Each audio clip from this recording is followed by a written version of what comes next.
All right, so welcome to this physics video. आज हम एक न्यूमेरिकल करेंगे सबसे पहले बोहर्स एटॉमिक मॉडल के ऊपर.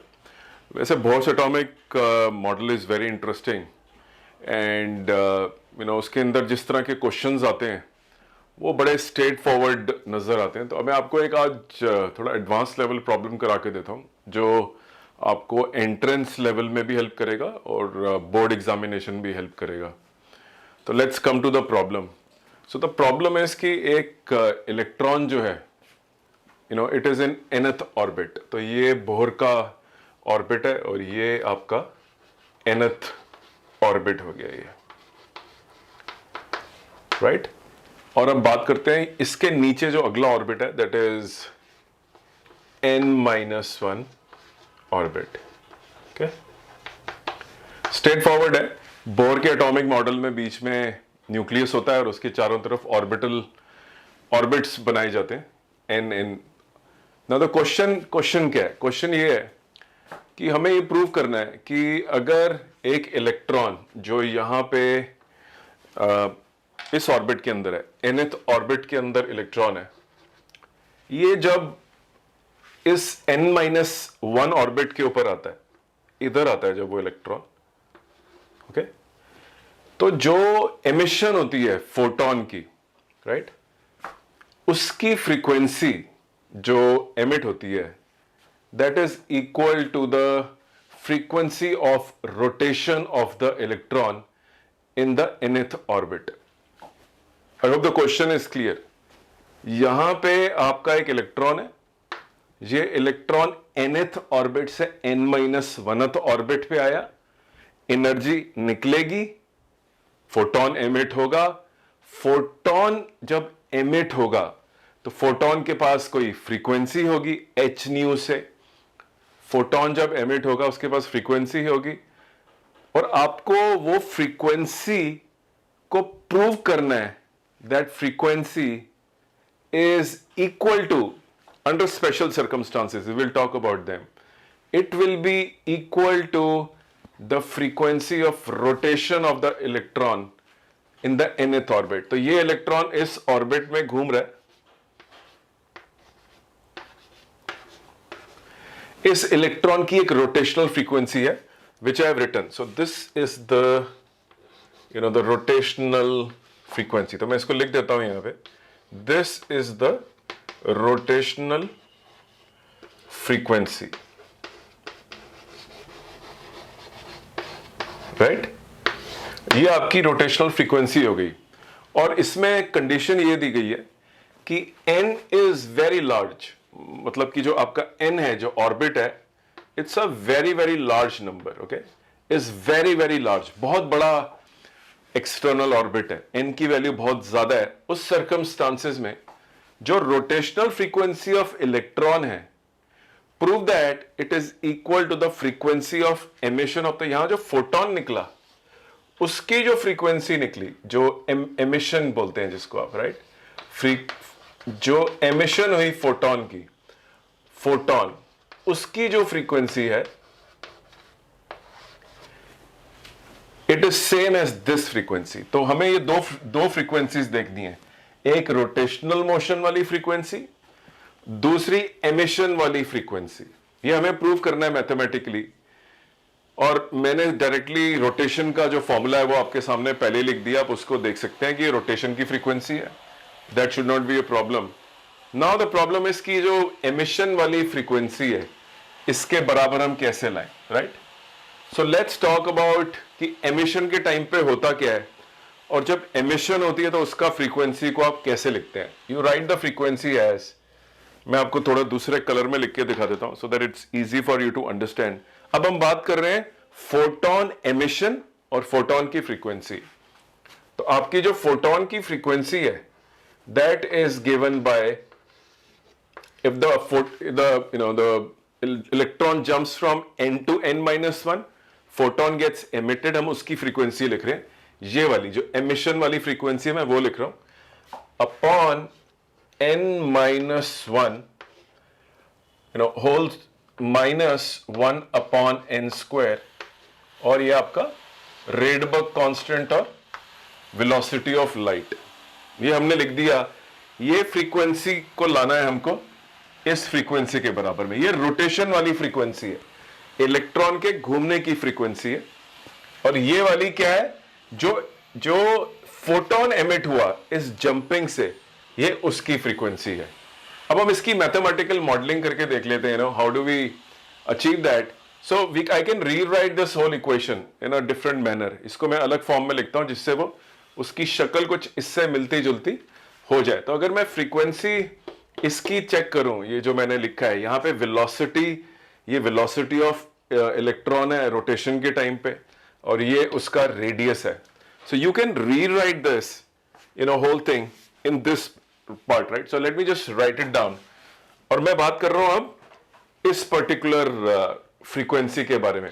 तो मैं इसको रीराइट करके लिख देता हूं that this is equal to E4 m upon 2 pi 4 pi epsilon naught whole square NH cube. और अगर आप इसको बेसिकली, मैंने यहां पे रेडियस की वैल्यू डाल दी है। रेडियस का फॉर्मूला होता है, आप बोर के हाइड्रोजन एटम के मॉडल में रेडियस का फॉर्मूला चेक कर लीजिए, वेलोसिटी का फॉर्मूला चेक कर लीजिए, और उनको आप इसके अंदर डाल दीजिए, तो आपका ये एक्सप्रेशन आ जाएगा, वेलोसिटी, रेडियस वगैरह सॉल्व। इसको आप अगर रेडबर्ग कांस्टेंट में कन्वर्ट करना चाहते हैं, तो I am sure you know the value of Rydberg constant. You can reduce it to a value which is in terms of Rydberg constant. Rydberg constant में लाने का काफी फायदा रहेगा, वो अभी हम देख लेते हैं। क्योंकि अगर आप फ्रीक्वेंसी ऑफ एमिशन देखेंगे वो रेडबर्ग कांस्टेंट की टर्म्स में है, लेकिन यहां पे रोटेशन की जो फ्रीक्वेंसी है उसमें रेडबर्ग कांस्टेंट नहीं है। तो मैं इसको अगर रेडबर्ग की कांस्टेंट की टर्म्स में लिखना चाहूं, I can directly write this as 2RC divided by n cube.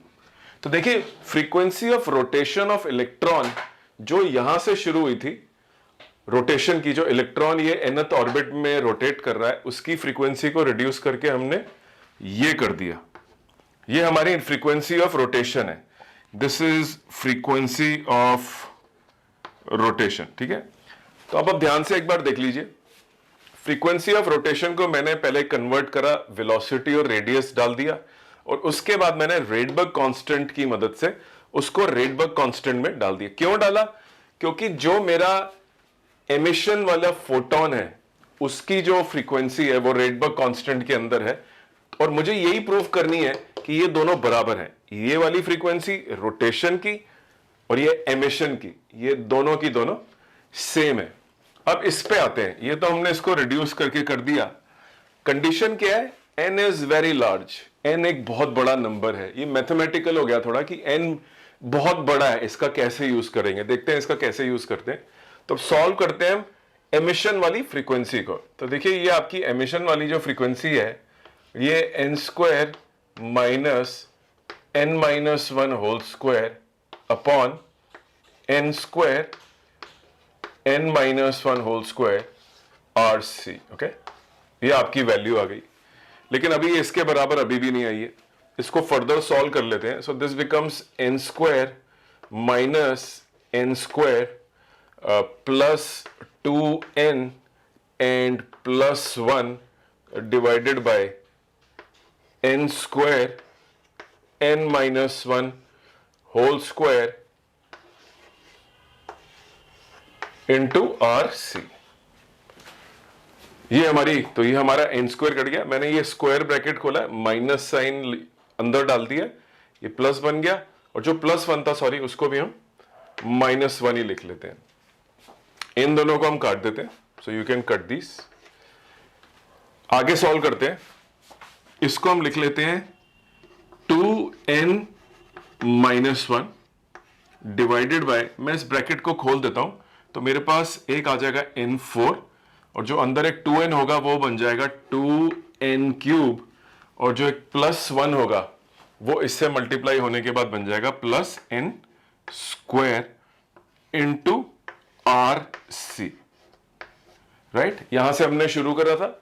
अब सिर्फ अलजेब्रा हो रहा है, थोड़ी सी इक्वेशन खोली है हमने और उसको सॉल्व करके हमने इसको लिख दिया frequency of emission. So this is a frequency of emission, और आपने एक एक्सप्रेशन जो है यहां पे ये लिख रखा है अपने रोटेशन का। इन दोनों को बेसिकली आपको बराबर प्रूव करना है। कंडीशन है n is very very large का n बहुत बड़ा n यू इस्तेमाल करा है। अब देखिए इसके डिनोमिनेटर पे अगर आप जाएंगे तो आपको n4 नजर आएगा, n4।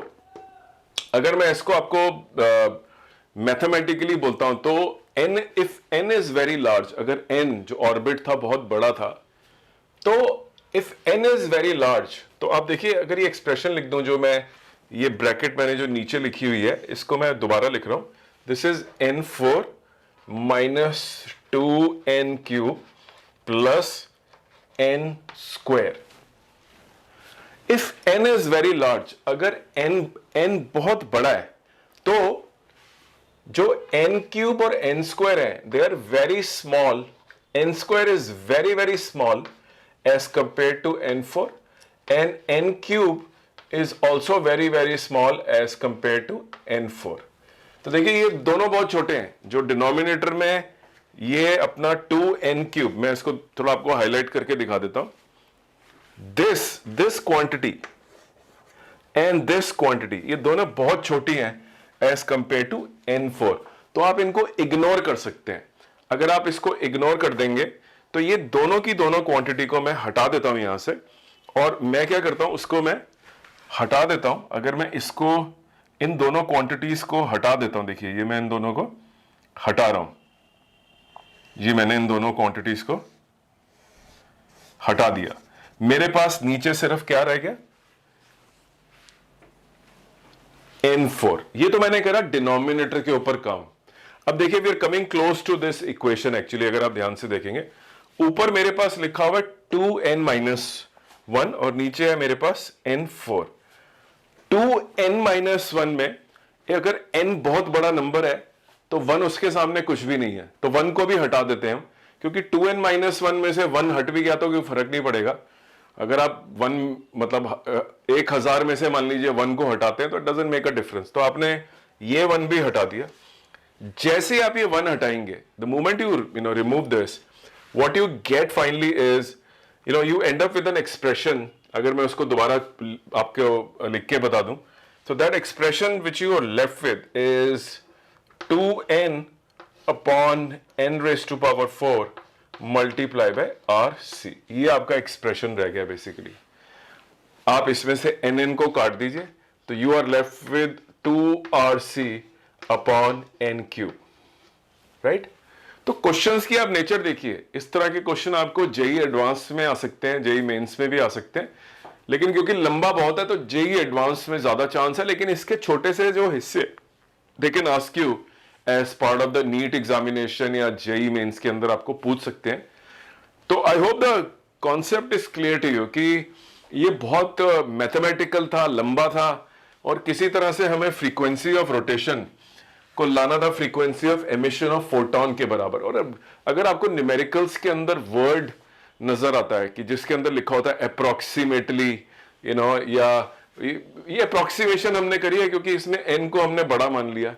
n को बड़ा मानने से क्या हुआ कि हमने इस मैथमेटिकल एक्सप्रेशन को हम उसको छोटा करते गए कि n बहुत बड़ा है, इसको इग्नोर कर दो, इसको इग्नोर कर दो, और finally what we did was we were able to get the fight. So now you can see the rotational frequency and the frequency of emission। देखिए ये बिल्कुल बराबर हो गई, ये वाला एक्सप्रेशन और ये वाला एक्सप्रेशन दोनों सेम हमारे आ गए। तो उम्मीद करता हूं आपको ये समझ में आया। मेरे 2000 वीडियो फिजिक्स के आपको मिलेंगे यूट्यूब चैनल के ऊपर, आप उनको ध्यान से सुनिए और आपको देखेंगे कि उसके अंदर सिर्फ सोल्यूशन नहीं है, उसके अंदर एक्चुअली मैंने कॉन्सेप्ट के ऊपर बहुत फोकस करा है। एनटीए का लेवल अब काफी अच्छा हो गया और conceptual physics should be the way forward. इसके अंदर आपको समझ में आना चाहिए, और पर्पस है कि आप कॉन्सेप्चुअली मतलब सेंट्रल आइडिया को कैप्चर करके उसको न्यूमेरिकल्स को सॉल्व कर सके। तो एक क्वेश्चन बोर एटम पे, हाइड्रोजन एटम मॉडल पे जरूर आता है आपके नीट एग्जामिनेशन में, जेई मेंस में या जेई एडवांस के अंदर, और स्कूल के एग्जामिनेशन में भी आप एक्सपेक्ट कर सकते हैं। ये इसेंशली एग्जाम्पलर लेवल का क्वेश्चन है, तो जेई एडवांस तो जेई मेंस में आ सकता है। तो आप मेरी प्लेलिस्ट है, उसके अंदर करीब 28-30 प्लेलिस्ट हैं यूट्यूब चैनल पे, जिसमें आप बहुत सारे आपको सॉल्व न्यूमेरिकल और वो प्रॉब्लम्स जो स्कूल के एग्जाम में भी आ सकती हैं और आईआईटी के एग्जाम, जेई के एग्जाम में भी आ सकती हैं और आपके नीट के एग्जामिनेशन में भी आ सकती हैं, ऑलरेडी सॉल्व है और समझाया है कि कैसे उनको आपको सॉल्व करना है। पूरा आपको कॉन्सेप्ट समझा रखा है। छोटे छोटे वीडियोस भी बनाए हैं 1-1 मिनट के, जिससे कि आप जो है कॉन्सेंट्रेट कर पाए, एक टाइम पे एक आइडिया को कैप्चर कर पाए। तो आप मेरे वीडियोस को फॉलो करिए, सब्सक्राइब करिए मेरे चैनल को। I will come out with more videos. Thank you very much for your time. I hope you like this numerical. इसको दोबारा ध्यान से सुनते रहिए, आपको धीरे धीरे क्लैरिटी आएगी और आपको समझ में आएगा किस तरह से मॉडलिंग करते हैं हम, कैसे वेलोसिटी को, रेडियस को सब्स्टिट्यूट करके। ये शॉर्टकट्स आपको आने चाहिए। You should memorise. आप इसको मेमोराइज करिए, वेलोसिटी, और आप आंसर देखिए। रेडबर्ग कांस्टेंट में आ रहा है, तो आप रेडबर्ग कांस्टेंट के बारे में पढ़िए। मेरे आप यूट्यूब चैनल पे रेडबर्ग कांस्टेंट भी है। बोहर मॉडल के ऊपर भी बहुत सारे reasoning questions, MCQ, match the following है। I am coming with lot of quizzes which you can pursue. So thank you very much.